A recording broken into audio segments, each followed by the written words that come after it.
What is up, everybody? Welcome to the Dugout Coalition. We are here talking about confidence today with the College Coach Roundtable. We're wrapping it up. I think confidence is a massive tool that a lot of athletes lack at all levels. I think it's just working with athletes from all different levels. I've seen the main difference is confidence in performance, and I think confidence can enhance your performance greatly on the field, off the field, in the classroom, in your personal life, all across the spectrum. And we've got some really good college coaches on here that know a lot about how to instill confidence in their athletes and some tips to do so for your program. So before we get into it, I just want to just break this out. I think confidence is the deciding factor in the good and the great, the average and the good athletes. I think you can bring in a pretty talented athlete, but if they don't have any confidence when they step into the box or they step on the mound, they're not going to do very well. They're not going to perform at their highest level. And I've always been really intrigued since playing baseball and now coaching baseball, how to get athletes to buy in to being more confident. Like, what are some tools that you use? What are some steps? Is it even possible? Is it only starting with them and their self-belief, or is there anything that we can do as coaches to encourage confident athletes on a more consistent basis? So I'm just going to open up the floor here.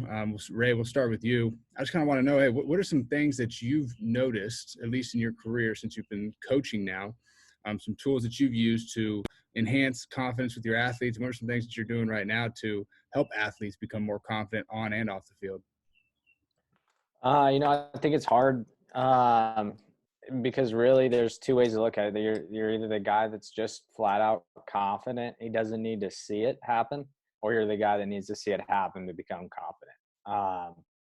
Now there's a small group of guys that really have that confidence built in. Most people have to see it. So, finding ways to get them successful, finding ways sure that they know how good they are. So that when you are relaying the message of, hey, this is improvement, this is what I'm holding you accountable for, it's not berating, but it's, hey, this is going to get you better so that when the time comes, you're ready. I like that. So you're basically, when you're working with your athletes, you're letting them know up front that what we're doing right now, it may seem monotonous, it may get boring. We might do the same infield drills 6 days a week, but over a long period of time, when we get into the game, you're going to be ready to go. Well, yeah, and I think there's that window too of, like, you're gonna push your guys, and you want them to fail, so that when their success rate becomes like 80% in the drill, you need to make it harder. You want to make that practice as hard or harder than what they're going to see in the game, so that when that game comes, it's, they're riding a bike. I like that. I like that a lot. I like the 80% rule right there too, just kind of making it tougher on them. Say, hey, look, when we get in the game, we're going to be more prepared. Cameron, what are some things that you're doing, not only at Chapman, but just over the course of your career, that you've seen that have really helped athletes become more confident in their preparation? Is it their work ethic? Is it just natural ability? Like, what are some things for you? Sure. I'll touch on the first part quickly, just related to some of the things that I'll speak personally that I do first when it comes to the recruiting process. The first thing that I generally like to do is try and gauge, is this a confident person, or is this a person that appears confident? And what I mean by that is, when you look at I'm going to just keep it in the context of recruiting. When you look at a recruit's Instagram, Twitter, whatever the case may be, it can be really easy to make a pretty quick gauge of, yes, this is a confident kid with the gear he has and all those sorts of things. And with what social media has done, it can certainly present some unique challenges and in a unique way filter what's actually there. And so what a lot of research has suggested is, while, players in this context of recruiting seem more confident, they are in fact more insecure. It's just a filter, no different than the filter that you'd put on your your Instagram picture, things like that. So what we have to initially start with is this kid actually confident by the way he was raised, by the way he prepares, by the way that he has his mental outlook on things, or is this a quote unquote a facade for a confident kid that's actually masking a lot of insecurities? So it's hard. There's a really fine line between those two things. And the only way you can figure those out is you have to talk, you have to communicate, you have to meet the families, you have to build relationships, things like that. So that's at least a really unique starting point, but a really beneficial one, is try and figure out, is this real or is this artificial? And so the next place in relation to our specific guys, we always talk about confidence comes from your preparation, your routine. Do you have something that you know puts you in a position to be successful on the field, off the field, every single time? Or are you mixing, matching things? Are you doing different things based on what you're trying to do on the field versus what you're trying to do off the field? We spend a lot of time making sure that our guys understand that, everything's connected. What they do off the field will affect what they do on the field. And so the last bit, I know this is a little long-winded, so I apologize, but the last bit is just trying to communicate the difference between a superstition and a routine. A routine is something that you do every single day because it works and it gives you the confidence to know that if you do it, you're going to be prepared. Superstition is you're just trying to do different things to almost shortcut success. And we all know there's no shortcut to success. So I apologize for the long-windedness, but I at least just wanted to put that all out there. No, I love the answer. And I think the superstition is kind of funny because you bring up a point. I remember there was one time in pro ball where we were in Visalia, California. There was an In-N-Out burger a mile away. And if you're not on the West Coast, I'm sorry, you're really missing out. But the West Coast, we get lucky with In-N-Out burger after a game because it's one of the only things that's open. And I remember going to In-N-Out burger. I remember giving, I think it was $5 to a homeless guy. Or no, I bought him a double-double. And then I got my meal as a 4x4, shake, animal style fries. If you know what In-N-Out burger is, that's the quality meal right there. You're getting crushed. And so I ate it. And the next day I went like 3 for 4, crushed it. And so me and my buddy are like, dude, we got to go back to In-N-Out burger. Went back to In-N-Out burger, got the same meal, walk off, hit the next game. I'm like, we can't break the superstition. You got to go a third time, 3 days in a row, just because we thought that, hey, In-N-Out burger was the reason we were succeeding rather than our routine, the process that we've laid out for ourselves. Everyone's different, but our individual process to set us up for success. So I just want to kind of throw that in there, Cam. But you bring up some really good points that I want to touch on later. And I should have probably started off with, what does confidence even mean to you guys? So we'll get to that one in a little bit. But Whisler, what about you? You're at a junior college, so it's maybe a little different. You've been at the 4-year level as well. Is there anything different that you see from the 2-year to 4-year levels with confidence, or is it pretty much the same thing, getting guys in and just trying to help them become more confident in their preparation routines and their abilities? First of all, I don't know if I could roll 3 days deep on In-N-Out. It was easier than you think. I'll be honest. It was easier than you think. No, yeah, it's definitely a different beast going from the 4-year to the 2-year level. Just because there's more reps, in my opinion. The 4-year guys, you're going to get those junior college transfers who already have 2 years under your belt, and they're coming in trying to compete for a spot. And that'll get to my point of confidence, is just the repetition piece, I think, is so huge because you're able to put guys into a situation where they have to battle through those failures in order to get to that successful, confident level. So I think a lot of us here would agree that I don't think there's a rep that better instills a live repetition than the live reps. So we try to inter squat as much as we possibly can, man, whether that's coach pitch, whether that's off a machine. And when we have the arms to do it, obviously towing it up against your teammates as much as you can. That puts your guys, I think, into a live situation as good as you can get. And the more that you do that, I believe you're able to instill that confidence piece in them. And for us and for me, and it was that way at the 4-year level too, you had to do it on a little bit of a lighter scale because these guys obviously haven't played college baseball before at our level. So most of them anyways. And so being able to give them that live rep as much as you possibly can is able to put them into a live college baseball situation. And then from there, you really can chip away at the confidence piece, work on the little things, but honestly, throwing them out there into a live situation, letting them tow it up against their teammates and teams of a different color is a big piece in what I've seen to be able to develop that confidence piece. I like that a lot, getting into the actual competition. And I think competition breeds confidence. There's a high school coach here in Arizona, Chris Raymond, and he's unbelievable. He was one of my coaches when I was in high school, and he got the head job at one of the local high schools, one of the bigger ones here in the West Valley, and first year won a championship. He's been there a couple of years. I think it's 3 or 4 years now, maybe 5, and been in the championship multiple times. But I always ask him, I'm like, dude, how are you so confident? 2, what do you do for your athletes? Because they're different when they take the field. They're not the normal, typical high school team. Like, they look like a Division I, like Omaha college baseball team. Like, they are freaking beasts. I'm like, this is different than most teams that I've watched. And he said competition. We put guys in game situations consistently. We go bottom of the 7, 2 outs, bases juiced, and there's people actually on the bases with other guys in the field. We'll bring JV up if we need to, and it's all a go or no go. Like, there's a risk, there's a reward, there's a consequence if you lose and blow the game. There's also a reward if you win and you're going to dogpile and you're going to get fired up. And that fired me up because it makes a lot of sense. But you bring something up, Wes, and I know Ray and Wilkins and Cam, you can all kind of attest to this one. Is I remember at Nevada, I think it was the first year that Johnson was there, my junior year in 2014, and he mentioned something to us that we're going to make practice way harder than the games, because we're going to prepare you in practice so the game's easy. And that's what you kind of mentioned, Ray, earlier was, hey, let's make practice tougher than the game so that we're more prepared when we get into the game, that these situations don't surprise us.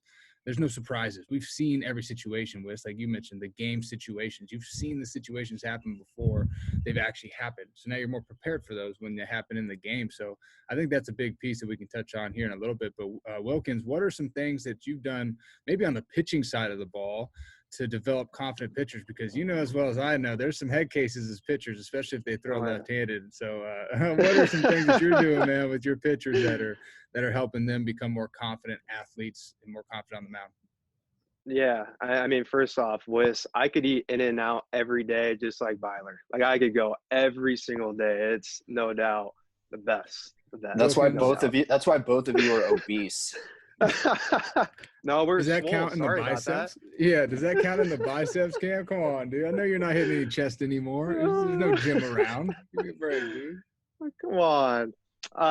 But yeah, I mean, one of the ways that I like to instill confidence in our guys is, first off, like the first meeting that we do is I like to create a vision of our environment, going over the standards and the goals that we have with each one of our guys and what I expect out of them, when they show up to the yard.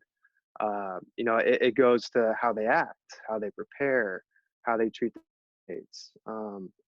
Just going over all these things and creating a clear picture to what we're about. I think that's huge. And then the next step to that is creating vulnerability. You have to be vulnerable. If you're not in a environment where you're vulnerable, that means you're faking. You're faking it.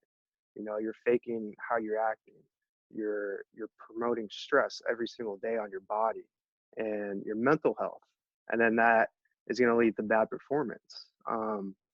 So it's really about allowing them to make mistakes when they're at the field. And it's my job as a coach to make sure that mistakes are allowed. And one of the things that I do on the practice plan is make mistakes. I want guys to make mistakes, because if you're not making mistakes, you're not learning, and you're not going to be able to succeed at the highest level. So I want our guys to be as vulnerable as possible. And that comes from the players as well, not treating each other, in a malicious way and making fun of each other. They're getting each other better. Because if you can't be vulnerable at the field, it's going to be tough to be yourself, and you're not going to, develop yourself as a player and as a person. So it's really my job to create that kind of environment and invest time in our players and get to know them and build a trusting relationship. That way they could be themselves when they're at the field, and they could just have fun and play baseball and develop yourself. I think that's huge to player development and development as people in general. Wilkins, you just got the hashtag wisdom nugget of the day, dude. And that's what I'm going to start hashtagging, because it just came to my mind. I kind of like that. But no, the vision is massive. I love when people talk about creating a vision for yourself, creating a vision for your life, creating a vision for your process, for what you want, for how you want to go about things, who you are and who you say you are as a person, as an athlete, as an individual, as a team. And especially as a team. That's why a lot of guys and a lot of programs are going to bring in people to work with their program earlier in the fall to create a vision for their team, right? Like, we want to get everybody on board, aligned, going in the same direction towards our dream, towards our vision. And that's why a lot of these really good teams have some success, because they're all on board for the same common goal. But you mentioned the vulnerability. and that just took a full swing. And I love that. I love the vulnerability aspect. I'm reading a book on Brené Brown, and I don't know if you guys have heard of her before, but she does a lot of leadership with schools and communities and with corporate. And she talks about courage and vulnerability, and the ability to be vulnerable with each other is the ticket to success in unlocking your inner greatness. And that's something that I've noticed is, at least in my own life, and I'm sure we can all attest to this, and whoever's listening as well, is we hide stuff in and we keep it in, and then all of a sudden we feel more guilt, feel more shame, feel more fear and anxiety and worry that people are going to find out who we really are, rather than to just open the flood buckets. Like, I don't care if the NCAA knows who I am. Like, obviously, if there's some rules and regulations, we got to bounce around it for you guys, a little different. But like in my way, like, I don't care if you know my past. I don't care if you know my future. I don't care if you know who I am or like who I am. Like, let's be vulnerable and connect, because there's no better way to connect with people. And when you're a speaker, or when you're a workshop performer, or anything type of coach, leadership coach, if you go in trying to tell people what to do, nobody's going to listen to you. But if you get vulnerable and you connect with the players, if you're doing it with athletes, or the business executives, if you're doing it in business, if you connect with them on their level, they're going to buy into everything you have to say, whether it's blowing smoke up your butt or not. Like, they're going to buy into it. So that's a huge piece. Now, we'll go back down the totem pole here. Ray Mac, you're gonna lead us off. You didn't make the trip to HoHoCom earlier that we were talking about, but hey, you made the trip here now, and that's a side note. Nobody else gets it except for us, so sorry about it. But what are some ways that you guys have created vulnerability within your program, and maybe with your athletes and the guys that you specifically work with on the offensive side and defensive side of the ball? Oh, I'm going to open the flood buckets here, like you said, and really kick this thing off. But no, vulnerability, I mean, we try and shake it up all the time. We usually wait a little bit till we hop on the machine where it's, we're ramping that thing up to 95, or we're probably too high a spin rate, and just letting guys fail it. That's kind of the route we go when we feel that they're mechanically sound and kind of ready for that. And then when that happens, we just let them go. We don't really break down a whole lot of mechanics, not a whole lot on the timing. We just kind of let them go out and compete. And then as it gets further down in the flow, mix in the fast change machine and keep ramping it up. So it's really tough. It's competitive. Kind of building off one thing I wanted to mention, confidence is kind of about the way you frame things mentally.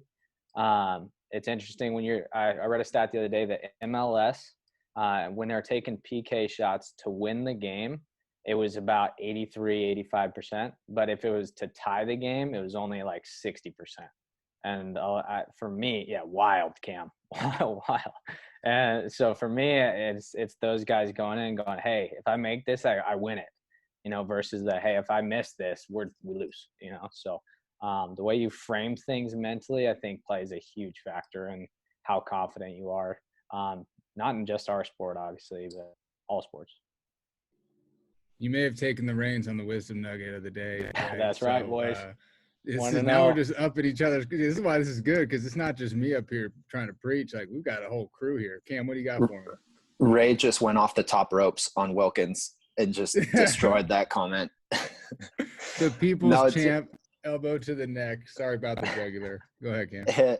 No, Ray and Wilk, you brought up great points with both of those things, just on how confidence is recontextualized. And I know that we've all played with or against guys that are the loudest ones. They're the most vocal. They're loving the spotlight and all that, but it's fake. It's just this fake confidence that really stems from great insecurity. In the 1 second that things go wrong, you can't find them, you can't hear them, they're nowhere to be found. So this is just a quick aside for any young players out there. It's really easy to see. It might not be that easy to describe, but it's really easy to see when it's real and when it's fake. But just to jump off with what Ray said, one of the things we try and do with our guys the second that they come into our program is tell them that if they don't develop the preparation they need, if they don't develop the routine that they need, it's going to be hard to make it in our program. Because each year, we're really lucky, especially coming off last year in the national championship, we have a ton of really good players that want to come within our program. So we tell our guys, if you don't do what we're asking you to do, it's going to be hard to have the authentic confidence you need just to be able to have a chance, not even to actually succeed on the field, but to have a chance. And one thing that's made it really unique is with what's going on this year, we've had 4 or 5 all conference Division I players that want to transfer and come in. And it's really hard to get young guys to understand that until they see it and they show up after the break and there's 2 or 3 D1 players that have come back.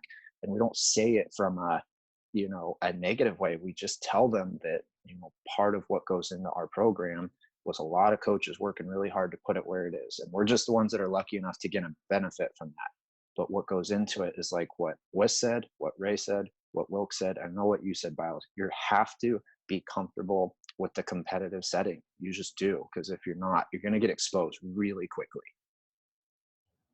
That's huge, man. That's huge. And Whisler, so like going off of that, Cam, with the competitive setting, what are some things that you do other than just the game environment? Like, is that all you're doing to encourage the competitiveness, or are you doing that like, hey, in BP, we've got a competition round, line drives. In the defensive rounds, whoever feels the most ground balls wins, or whoever makes the worst amount of throws, they got to run? Or what are you doing competition-wise to enhance that from day one and instill that in these athletes' minds that, hey, look, like if you want to stick around, 1, you've got to be good. 2, you've got to be confident. 3, you've got to trust your teammates and work hard every single day. Yeah, no question. There's always weight put on everything we do, whether it's the smallest drill, all the way up to obviously the game setting with you being split into 2 teams. I think a couple things work with that, and it's one's accountability and responsibility. I think those 2 things are huge. When we get back to the vulnerability piece and we talk about confidence, you've got to be able to take accountability for your actions and responsibility for your mistakes. I think that's a huge piece of gaining that confidence. And what that looks like with us is, so our infielders, like I have a general rule that I talk with our guys about. And one of them's I talk about always know. You always know how close you were to a ground ball, because we're going to leave our feet every single time. Okay, you hear the coaches, never know, you never know. Well, we always know, because we're going to dive for every single ball. Okay, so now when guys don't lay out for balls in games and we're not saving runs, it's just a tally mark. Okay, and we handle that at the end of practice. And those guys, it's not a point the finger, it's not a call them out, but they know. They absolutely know why we're conditioning at the end of practice, is because I didn't leave my feet. I didn't sacrifice myself for our teammates, for the pitcher on the mound. And little things like that really add up. And when you get into that game situation in the season, man, you should see these dudes. I mean, their jerseys are head to toe covered in mud or whatever you're at, grass, turf, whatever it is. They're laying out all the time. And I think it's because you put the weight on that, to make them take responsibility and accountability for what they're doing, not just in a game, but like we discussed, practice. For coaches, that's our best. I mean, that's my favorite time, is practice. I wish we could practice every day. And then when you get into that game spot, you know that you're prepared. You know that you did everything you could to make sure that your guys are confident, because they have that accountability and responsibility for what they're going to do on the field.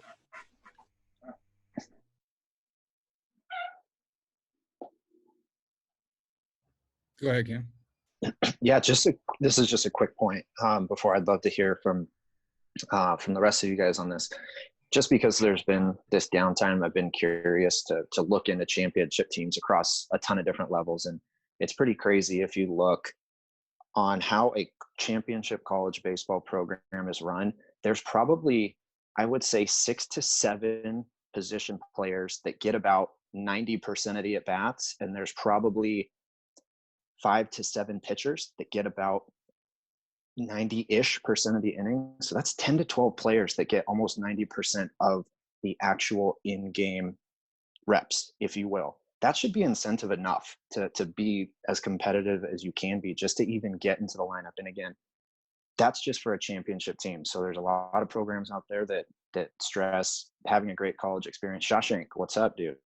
And doing everything like that. But if you want to be a part of a championship team, you need to understand there's going to be 12-ish players that get about 90% of all the in-game action. That should be motivation enough to want to develop all these competitive skills.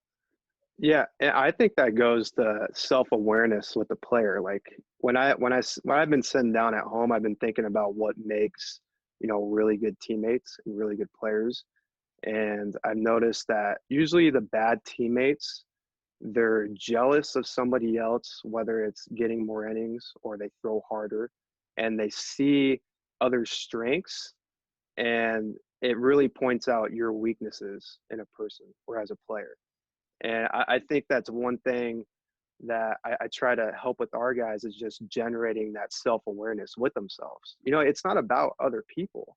It's not about what others are doing. It's not about that. It's about developing yourself to become a better person, to become a better player. Like, your goal is to be a 20-year big leaguer. How are you doing that every single day to get yourself better, and not necessarily worrying about what others are doing? And I just think we see, other people succeeding, and sometimes we see our weaknesses and other strengths. And I used to do it as a player when I was younger, but then I tended to notice, the more I played and, throughout my coaching career, that's kind of what makes, I think, a good teammate and a bad teammate, is that part. Go ahead, Ray, go ahead. Well, yeah, there's a guy that comes to mind when we're thinking about confidence for me that we all know is B. Ship, so Braden Shipley, maybe not the best teammate, great dude, Hall of Fame guy. I was in his wedding, one of my best friends, on the planet, but gosh, that guy went out and got his. He was going to go put in his work every day because he had a clear path in his brain that, hey, I'm going to make it to the league, and he did.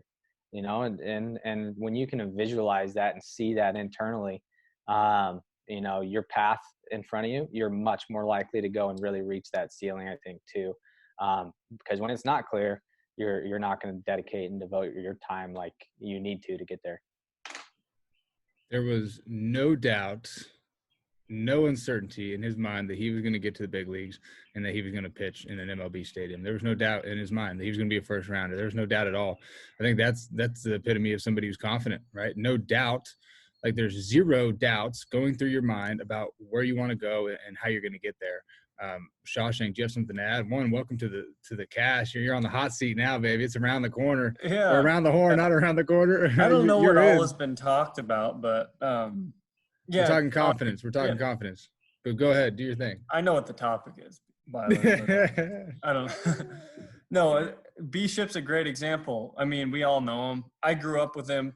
And the thing about Brady is he's always had an abundance mentality, as I guess the best way I could put it. He's never put any limitations on himself. And I think that's an important thing with confidence, is a lot of times we're our own we put barriers on what we think we can do. Oh, we make excuses for, maybe I'm just not talented enough or whatever. But for Brady, he's had an abundance mentality, meaning that he's always thought that he could have what he wants if he puts the work to do it. And he's always thought he was a little better than he was. Always. Even from age 7, 8, 9, he's always thought he was the best.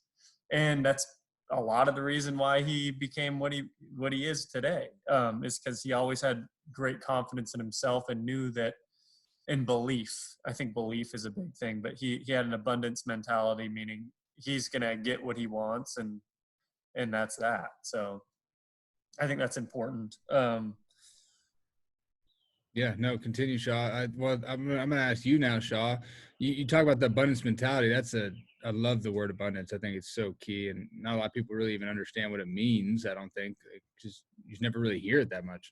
But the abundance mentality, like having no limitations for yourself in anything that you do. Like, each one of you guys wants to be a head coach one day. Otherwise, you wouldn't be coaching. You don't want a coach to be a recruiting coordinator your entire life. You don't want a coach to be a volunteer assistant for the next 45 years, right? And you guys want to get up the ladder and be a head coach and own your program. That's why we talk so much about leadership. And that's why you all have incredible insights on leadership. And you're some of the best young coaches in the game, like doing this right now, preaching it and practicing it and actually implementing it and not just blowing smoke up everybody. I've said that twice now. Now, Shaw, what are some things that you're doing for your pitchers and maybe with your athletes to instill confidence into them from the very beginning of the fall? Like when they get on campus, or even if you have a guy who's lacking some confidence and you're like, man, like if he just gets that confidence piece, he's going to be so freaking good. What are some things you're doing? Well, I mean, from the very beginning, it starts with just sitting down and going over, the goals. What are your individual goals long term? What do where do you see yourself? I think when a person has an idea of what they want out of why are they here, then it helps kind of pave the way and figure out the path to get there. So then we talk about it becomes individualizing everything. So what we talk about, the routines, your pre-throw routine, your post-throw routine, your arm care routine, your pre-pitch routine, your all those things, your pregame, your morning, all those routines we start talking about and tweaking and what do you do? And it's all an effort to just get to know who you are as a person, because a lot of development and getting self-confidence is self-awareness, knowing yourself. Okay. And then once you know a lot about yourself, it's easier to have confidence in what your strengths are and what you can do.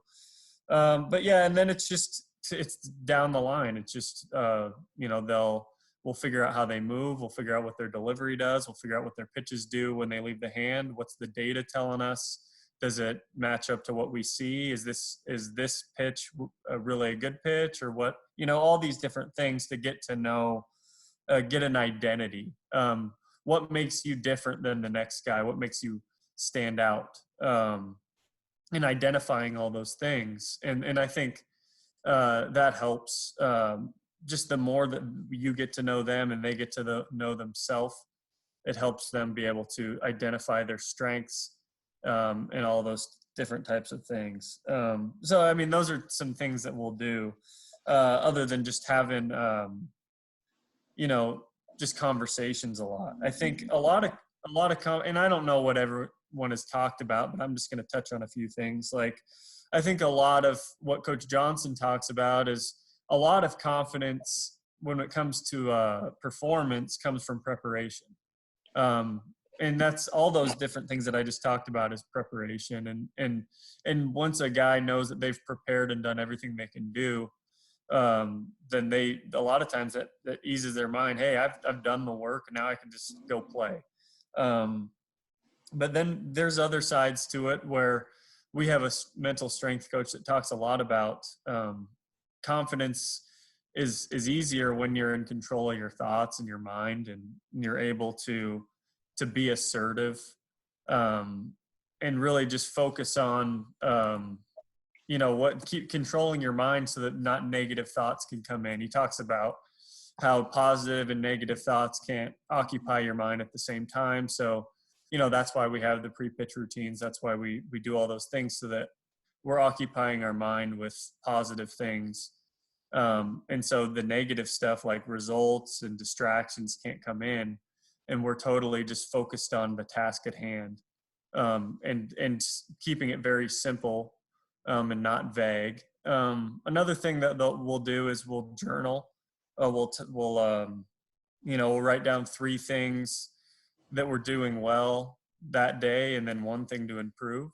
A lot of times guys will have, they'll have more than 1 thing they'll want to write down for improvement, but I think it's important to prioritize it. If they're doing it every day, then, they could prioritize 1 thing to improve and 3 things to get that they're doing well. So they're focusing on both. But it's a lot of confidence, and then from my end, it's putting guys in positions to be successful early, so that we could kind of build off that. But yeah, a lot of times getting them to understand that also confidence isn't just necessarily a feeling that comes over you. It's easier when you've had success. It's easier if you've gone through hard things and put in a lot of work. But a lot of times it is a choice to trust everything you've done and to be all in. And it has a lot to do with all the preparation leading up to the moment. So that's kind of a lot, but. No, it's really good, Shaw. It's really good. And we've hit a lot on the routines. We'll get to that in a minute, but Cam, what do you got for us? I just wanted to add a little disclaimer to all these things that have been brought up, and there's been some incredible points. But one of the things that makes developing confidence so challenging is a lot of the players we're working with aren't even fully developed physically yet. And I'm not even talking with their biceps, like their hormones, they're shifting, they're growing, they're evolving, they're changing daily. These kids are having identity crisis about what they want to do that can change daily, weekly by what they want to study. So this isn't a conversation that, and again, I've fully been guilty of not really knowing what goes into all this, but it's evolved from some of the research and some of the learning that goes into it. But this is not a conversation you have once at the start of the fall and then once at an exit meeting. You know, these identities change daily, almost hourly with some of these kids. So it's so difficult to think that, you know, just these conversations that happen sparingly are going to be enough. And again, I'm fully guilty of doing it, but these things take time. They take a lot of effort, and they're going to potentially be something that needs to be on a daily basis to try and just keep all these things in check. So many people in our society get their confidence and validation from things that are way outside of their control, rather than, you know, something that should be internally within their own self-awareness that we've talked about. So there's just a lot that goes into it, and it really is a difficult thing to try and quantify. Yeah, I really think this could be a month-long podcast. We could talk about this 3 days a week, every day, or every episode, and just crush different aspects of this. But we bring up a lot of really good points. The self-awareness aspect, like being aware of like what trips me up, identifying the signals that get in my way when I lose my confidence, and what are the things that I do well when I have a lot of confidence and I'm feeling prepared. Is it my preparation? Is it my routines that we've hit on a ton so far? I made a note down here about the encouragement and being vulnerable, like encouraging other people. I think when you encourage others, you also gain some confidence in yourself. It helps you kind of take that pressure off of you and puts it on somebody else, where, hey, like, let's encourage each other to get in that mindset of, hey, we're champions. Like, we want to be champions. Like, we're all here for the same common goal. Let's encourage each other to get to that goal. But you talk about doing the little things, and you said the day to day, and it's something that you got to do every single day. And Shaw and all you guys have mentioned the routine aspect, in some aspect, some form, the routine part of the game. It's really easy as a coach to say, hey, you got to have a routine. It's really easy as an athlete to say, yes, I got to have a routine, but it's really hard to take pride in my routine and to take pride in the process that I've laid out for myself, and understand that even though I might not see immediate results, that over a long period of time, this is going to lead to success, and we're going to be better because of this. Ray, you mentioned in the very first topic, like, we're going to do this every single day, and trust me, you may not see the results, but we're going to have success at some point. So I'm going to open up the floor. Ray, I'll start with you. Like, what are some ways that you can encourage your athletes to take pride in some of these little things? Because I know there's an athlete or a coach out there thinking, gosh, like, some days I just don't got it, and I don't know what to do. I don't know how to show up. Or maybe we got some kids on our team that just don't show up every single day with full intent. What are some things that you're doing to encourage athletes to take pride in the everyday little things? It's weird because in college athletics, so many other things going on. Our normal schedule, and it's even different from BYU, who's playing Thursday, Friday, Saturday. We play Tuesday, Friday, Sunday. So if we're lucky, the guys are really only missing class Tuesday afternoon. Schedules haven't gotten fixed, and then Fridays if they have that. So to give them something that they can do, I took it from you, was the gratitude journal for a couple of guys where, hey, I challenged 2 different guys on our team this year. I said, I'm going to tell you to do it for 5 days, 5 positive affirmations. I want you to write in your journal, I'm the best hitter in the WCC 5 times in a row. So that's just reminding them. And then 5 minutes of visualization on their best at bats or their best days as baseball players. And I just said, hey, look, I want you to run this for 5 days. And then after that, it's up to you. You can do with it what you want. But after those 5 days, both of them wanted to continue doing it. And these are 2 really talented hitters that get in their own way a little bit. And just like all of us have. And they just needed to get something going for them that would keep them in routine. And maybe that was, hey, I don't know when they did it, when they got to the field, one of the guys would do it when they woke up, but something that kept them going as a reminder. Still, it's different. Those 2 guys we had to wait to see have some failure, and Other guys, maybe the journaling's not their deal. It's what they do when they get to the yard that helps them get ready for the game. But that's developed over time. It constantly changes. And, just helping the player find that is, I think, our biggest job. That's a huge nugget of awesomeness, dude. And Shaw, you mentioned the same thing about your guys' journaling. Hey, what's something that we can improve on? And I think journaling a lot of times goes as, that's what girls do, or that's a diary, or that's just old school nonsense. But guess what? Since I started writing down my thoughts, and I heard this, don't get me wrong, so I'm not saying I'm perfect. I've heard this since high school. Write down your thoughts. When you have a thought, write it down. When you have something on your mind, write it down. When you're in a meeting, take notes and bring a piece of paper and not just show up with nothing, because you're not going to remember it. Well, so many good things have happened. So many good things have happened. Memories have stuck longer. Ideas and wisdom has been ingrained into my mind now. And it's just like you said, Ray, that the gratitude aspect is so powerful. Something so simple. It takes a couple minutes to just think about what you're grateful for. I remember about a week ago, there was an athlete that reached out, and he plays with the Padres or the Mariners. I forget, he's a pitcher, and he's having trouble feeling himself on the mound. And obviously then this COVID deal took over, and now he's really just kind of scrambling because he doesn't know what's going to happen. And he doesn't know if he's going to get another opportunity to go out there and play this summer. And he mentioned something that his brother was like, dude, you're not the same guy anymore this year. For some reason, you're just not as happy. You're not as encouraging. You're not as loving. And I told him, look, dude, this is going to sound so simple and maybe a little dumb to you or just not important to you. But guess what? Write 3 to 5 things that you're grateful for every single day for the next week, and then let me know how it goes. And 2 days in, he goes, dude, I've been writing down what I'm grateful for first thing in the morning, and it hasn't changed everything, but I've been a little more positive, and I've had a little more energy. And I'm like, this is incredible. It's great. Like, you get to see the results, man. People talk about this, but it's not mundane. Like, just, you got to take action still. You have to actually do it. Whisler, what are some things that you guys are doing to help your guys take pride in the day-to-days to develop that confidence piece and to be ready when those game situations come about? It's exactly what you guys are talking about, man. It's just the actions speak, so much louder than words, but the words are the driving cause behind those actions. You know what I'm saying? Like you guys are talking about. Like I told you guys a couple episodes ago, like we start first thing in the morning. It's take pride in something that you're doing right when you get out of bed. And how do we do that? Well, we can make our bed immediately. You know what I mean? Now you've already achieved one thing to start your day to get it going, right? And then that turns right into the weight room.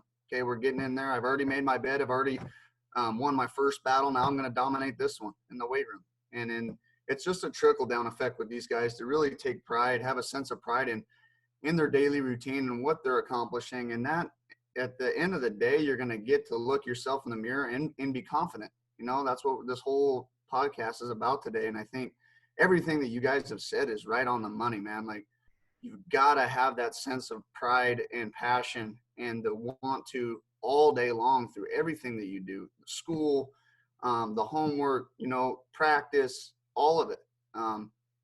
We try to map it out for our guys best we can.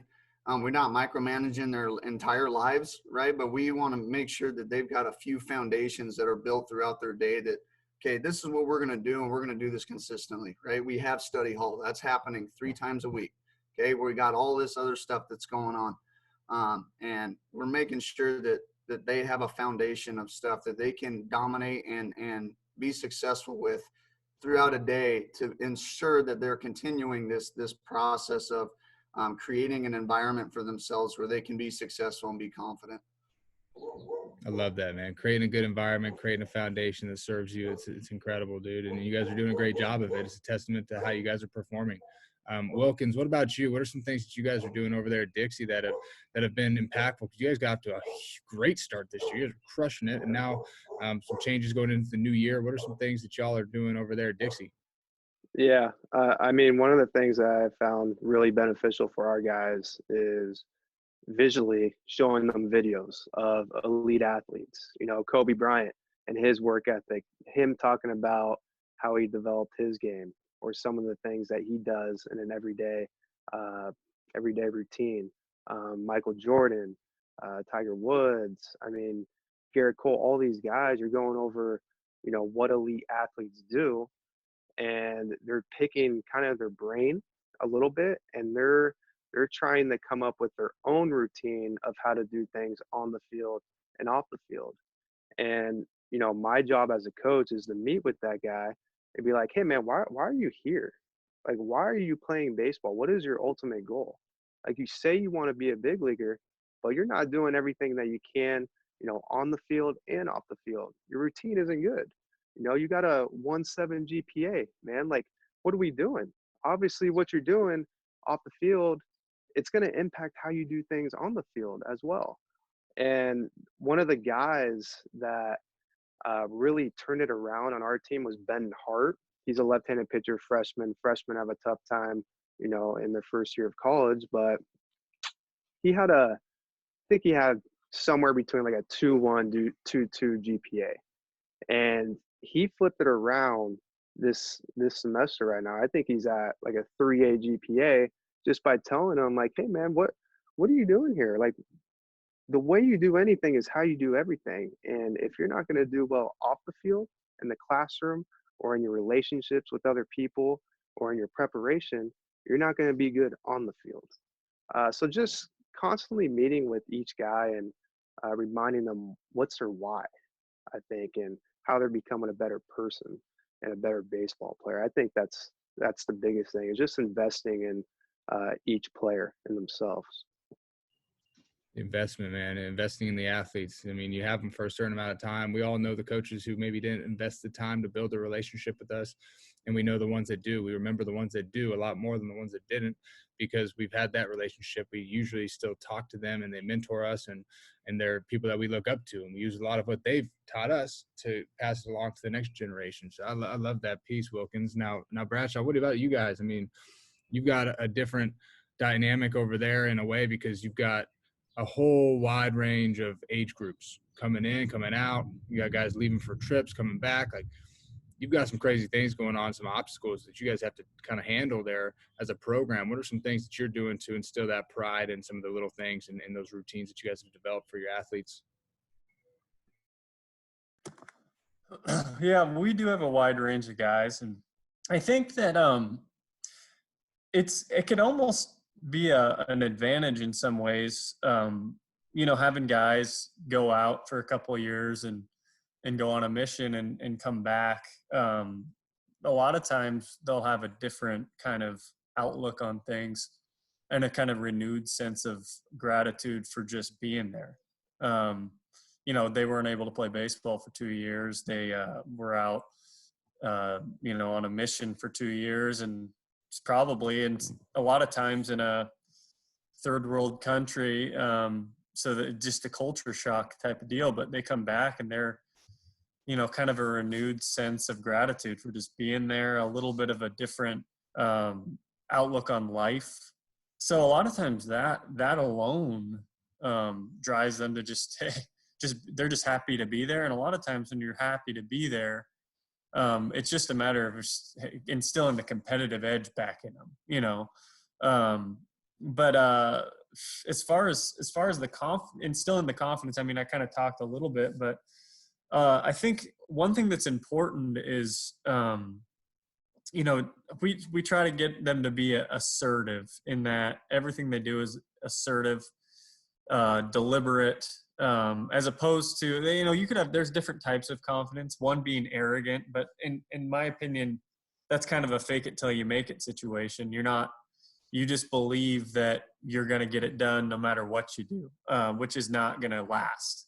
But being assertive is putting in the work, putting in the preparation, and constantly trusting your preparation and everything that you've done. And then once you do that consistently, you're going to start to have success. And once you start to have success, confidence is going to keep increasing and increasing. So I don't know exactly if that answers your question, but as far as our unique situation, I think having guys of all different ages, it helps the younger guys kind of, we got guys from 18 to 24. So the 24-year-old guys have a lot more life experience than the 18-year-old guys coming in. So it's somebody for them to look up to that's battling with them. It's unique. Yeah, it is very unique. You don't get that everywhere, but the older guys definitely have a different outlook on things. But but they, man, I feel like it could be an advantage because they just have a unique, maturity and gratefulness for everything they get to do with us. So. Yeah, I think it is an advantage, man. And then they can use their experiences and share their testimonies with the other guys that are just coming in and the younger athletes in the program. That really helps them step right into that leadership role. And you've got a bunch of leaders on there that are extensions of you as coaches, which is really cool. And they get it now.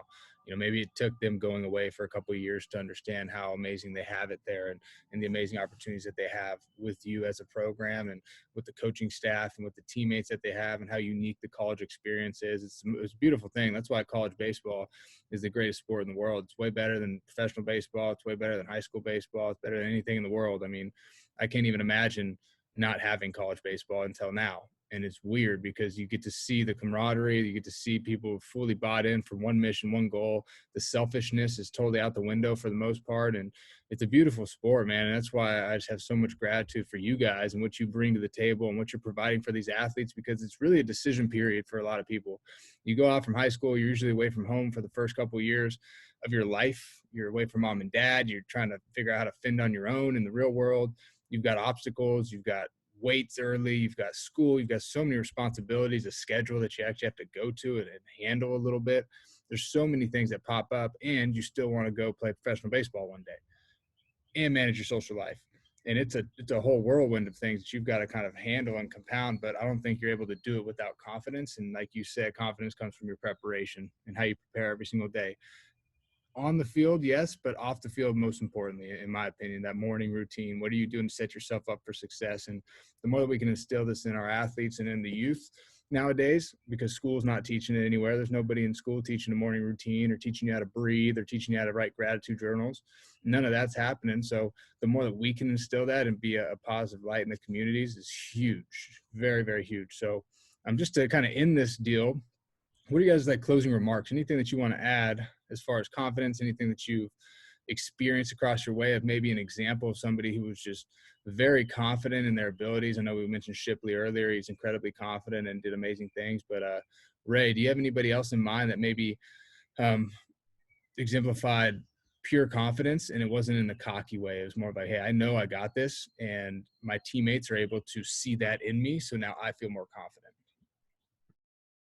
Yeah, there's a lot of guys, but one that really sticks out is a recent guy, Shane McGuire, who's with us, catcher, maybe coming back, maybe not, depending on the draft. But he was injured this year a little bit, wasn't able to catch behind the dish. He had an ankle deal, not running great, but he was able to pinch hit every once in a while, coming off in that last couple of seasons. But it was wild listening to him talk, because he's like, man, usually when you're pulled off the bench to hit, it's hard, really hard to do.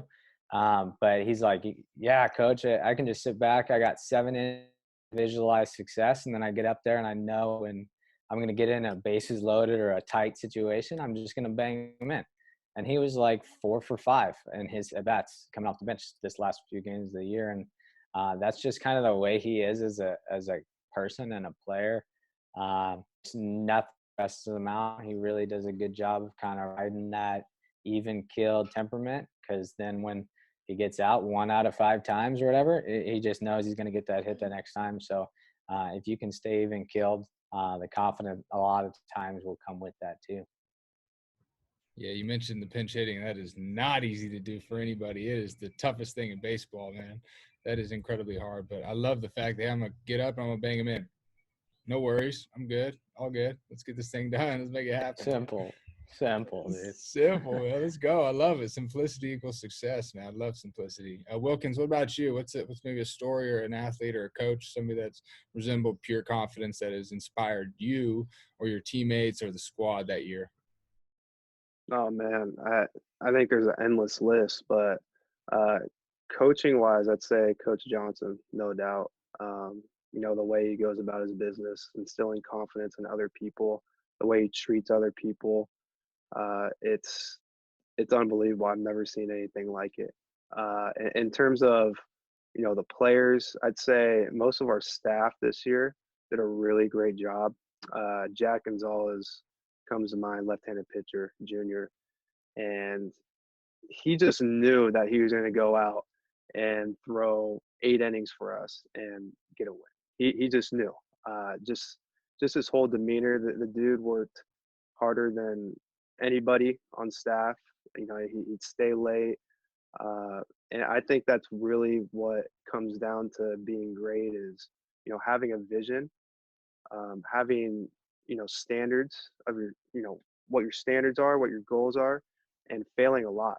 You know, you got to be able to fail. And, you know, when you do fail, don't get discouraged, but instead, you know, get back up and fail again, and then fail again. And then eventually the more failures that you have, it's going to lead to success down the road if you learn from it. You have to learn from it. That's kind of what I learned. And, you know, I'm sure this past year, you know, Coach Johnson was going to have a pretty good year and make a run to the College World Series, because the previous 2 years he didn't make a regional, and you knew he's bound to make another College World Series run. So that's what I look for in other people in terms of promoting confidence to others and all that. I love that. And it's memorable. 2, it radiates amongst your team and your athletes and your coaches. People can sense that. And like Cam said earlier, you can sense when it's real and genuine and when it's fake chow and they're just trying to blow it out the park. Like you can sense that as a human being. We catch each other's energy very well. So Whisler, what about you, man? What do you got for me? Yeah, I think a great story to kind of point on everything you guys have said is Seth Brown, guy who totally and Bradshaw, you can attest to this, a guy who was talented and who had the confidence, but there was no routine behind it.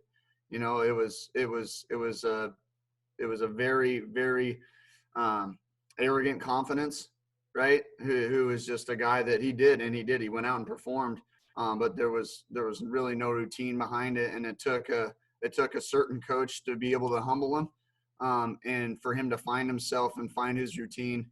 And that leads to him, I mean, being a first-team All-American, leading the country in home runs, and then getting drafted in the 19th round, playing in every single step of the minor leagues, and now making the 40-man roster for the Oakland A's. So I think it's a perfect example of having the 2 sides to it where, yes, you are the confident piece, but what's your routine and what are you doing to gain that confidence? Well, I was doing nothing. And what's that lead to? Well, it leads to 3 schools in 4 years. You know, it leads to you hopping around to a bunch of different places, and really not having that foundation underneath you too. Okay, now, hey, I'm throwing all that to the wayside. I'm going to look myself in the mirror. I'm going to humble myself.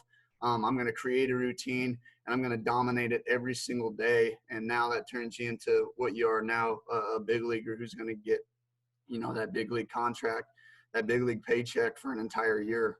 So it's just the 2 sides, like we've been battling this whole podcast and this episode of, okay, what does confidence look like? There's different varieties of it. Well, I think a good foundation you have to have in order for you to sustain that confidence and build off of it for a long term. It's really good, Wes. It's really good. And there is really no better example than Seth Brown, man. He's got the routine. He's got the work ethic. I remember playing against him in pro ball, and that dude was working out every day. He's like, yeah, I just deadlifted 350 pounds. I'm like, what are you doing, dude? It's the middle of summer, and it's 110 degrees out here. It's like, yeah, I got to do it to play. That's how I prepare for the game. It gets me ready for the game. And now look where he's at. He's in the big leagues. And that guy maybe had no business being in the big leagues 6, 7, 8 years ago, right? But it shows what you can do when you flip your mindset and you get that thing rolling in your favor to serve you. Bradshaw, what about you, man? What do you got for me? Yeah, no, I was actually, but Seth's a great example, because one thing that he's always believed in himself. That's never been the issue. But he didn't really understand what he needed to do to be really successful, and he figured that out. I mean, he went through some crap. I mean, and everyone has to. Everybody's got to go through some hard times, some failures. I mean, there was a year where he didn't even play after his first year of college. Basically had it, you know, and I don't need to get into his whole story, but basically got into back to Lynn Benton, and that was his only chance to play again. And then going to LC State changed his life, because it forced him, a guy that that needed to figure out some habits and some things that he needed to do. He needed a kick in the pants is what he needed. And he knew it. And he bought in. Like, that's the only way you could survive at a program like that, is you buy in fully. He bought in fully.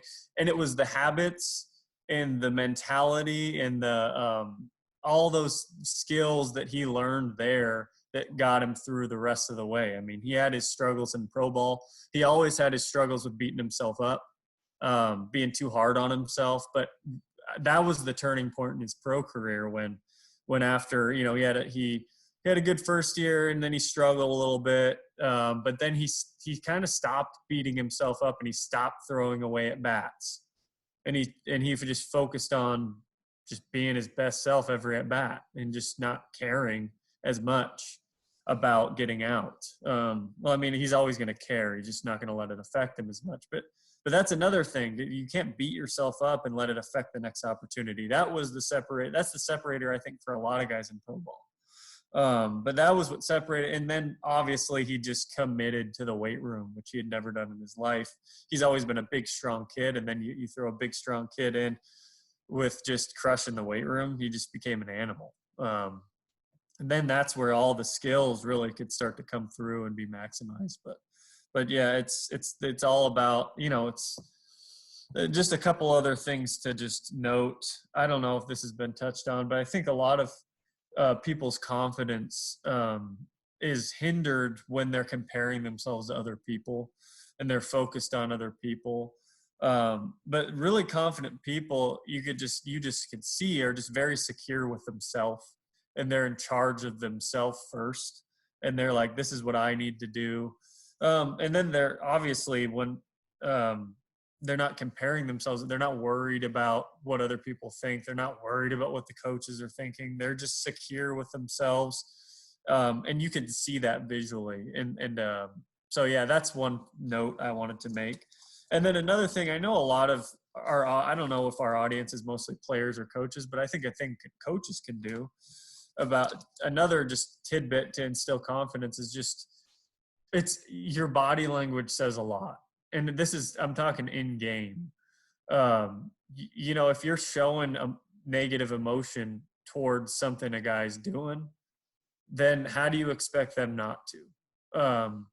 I think that kind of creates a fear that is unnecessary. I think when you show confidence, you put guys in situations that you trust them and you show confidence in them and keep confident with your body language and your decisions, then they're going to do the same. I think that's just an important thing.